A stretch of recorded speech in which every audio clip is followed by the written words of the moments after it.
London in the 1700s wasn't the polished city you imagine. It was loud, crowded, powerful, and on the verge of becoming the center of the world. Today, using advanced AI, we're stepping back nearly 300 years to see what London really looked like in the 1700s. London was a city of extremes. More than 500,000 people lived here, making it one of the largest cities on Earth. But it was also chaotic, dangerous, and constantly changing.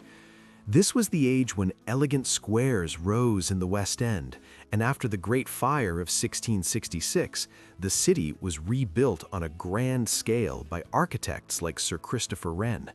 Thanks to modern AI technology, we can now recreate these lost streets with remarkable accuracy. By analyzing original 18th century paintings, engravings, and historical records, we're able to visualize the architecture, the people, and even the atmosphere of Georgian London almost exactly as Londoners would have experienced it. This extraordinary bird's-eye view shows the City of London in the mid-1700s, looking up the River Thames from what would later become the site of Tower Bridge. You're seeing the beating heart of global trade. London was the world's largest port, and the Thames was its main highway, packed with sailing ships, merchant vessels, and rowing boats from across the British Empire.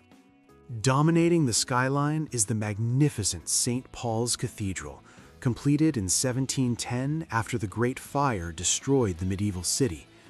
Nearby stands the monument, a permanent reminder of the disaster that reshaped London forever. And notice the old London Bridge, still crowded with houses and shops just as it had been for centuries. From One Tree Hill in Greenwich Park, we get another iconic view. Looking northwest toward London, you're standing at a spot that would later become one of the most important scientific locations on Earth. In 1884, Greenwich was chosen as the home of the prime meridian, the point from which all global longitude is measured. Below, the Queen's House sits between the grand colonnades of Greenwich Hospital, completed in 1751 as a home for retired naval sailors. These buildings were more than beautiful architecture. They were statements of Britain's naval power.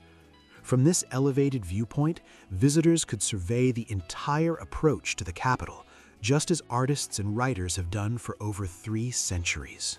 Now we move to Leicester Square in the mid-18th century, once one of London's most fashionable residential addresses. The grand Leicester House dominates the center, while artists like William Hogarth and Sir Joshua Reynolds lived and worked nearby. At the center of the square stands the equestrian statue of King George I, erected in 1753.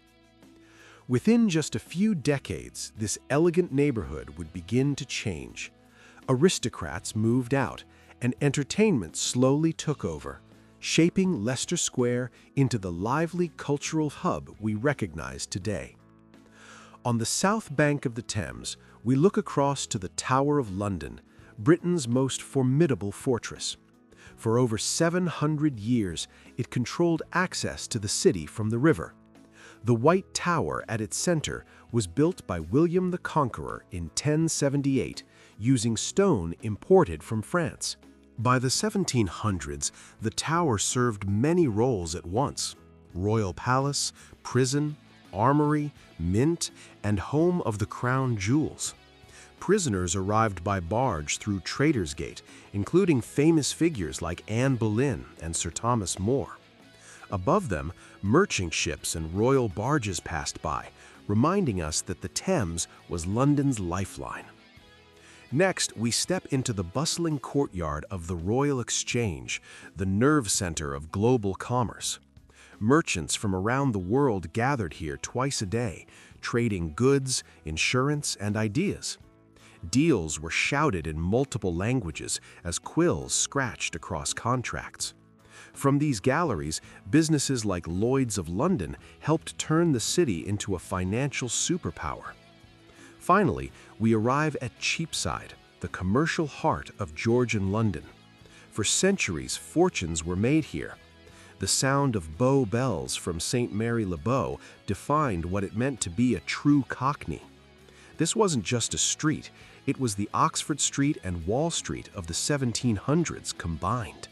History has left us thousands of remarkable images like these, moments frozen in time, waiting to be brought back to life. If you enjoy seeing history revived like this, please consider subscribing. It genuinely helps a small channel like this grow, and it lets us bring even more lost cities back to life.